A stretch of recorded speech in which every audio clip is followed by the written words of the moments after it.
Australia తీసుకెళ్లడానికి 15 లక్షల రూపాయలు ఖర్చు చేసింది ఒక హైదరాబాదీ ఫ్యామిలీ. హైదరాబాద్ కు చెందిన ఇద్దరు భార్యాభర్తలు ఆస్ట్రేలియాకి షిఫ్ట్ అవుతున్నారు.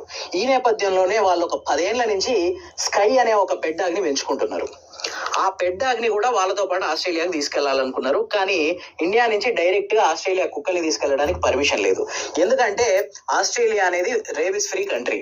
సో ఆస్ట్రేలియాకి కుక్కల్ని తీసుకెళ్లాలంటే ఆ కుక్కని ఇక్కడి నుంచి ఏదైనా ఒక ర్యాబిస్ ఫ్రీ దేశానికి తీసుకెళ్లి అక్కడ 6 నెలల పాటు ఉంచి అక్కడి నుంచి ఆస్ట్రేలియాకి తీసుకెళ్లొచ్చు. అంతే తప్ప డైరెక్ట్ గా కుక్కల్ని భారతదేశం నుంచి ఆస్ట్రేలియాకి తీసుకెళ్లే అవకాశం లేదు. దీనికోసం అంటే ఈ ప్రాసెస్ అంతటి కోసం ఈ కపుల్ 15 లక్షల రూపాయలు ఖర్చు చేయాల్సి వచ్చింది. చాలా మంది వీళ్ళ ఫ్రెండ్స్ ఫ్యామిలీ మెంబర్స్ ఏం చెప్పారంటే, ఎందుకు డబ్బులు వేస్ట్ చేస్తారు, ఆ కుక్కని ఇక్కడనే ఎవరో మీకు తెలిసిన వాళ్ళ ఇంట్లో వదిలేసేసి అక్కడికి వెళ్ళిన తర్వాత మీకు అంత కుక్కను పెంచుకోవాలంటే ఇంకో దాన్ని కొనుక్కొని పెంచుకోవచ్చు కదా, ఎందుకు ఇంత డబ్బు వేస్ట్ అన్నారు. కానీ దాన్ని వాళ్ళు చెప్పిన సమాధానం ఏందో తెలుసా? మేము ఈ కుక్కని ఒక బిడ్డలాగా పెంచుకున్నాం, డబ్బుల కోసం ఎవరైనా బిడ్డను వదిలేసి వెళ్ళిపోతారా?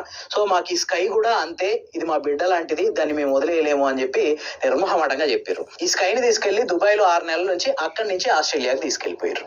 ఒక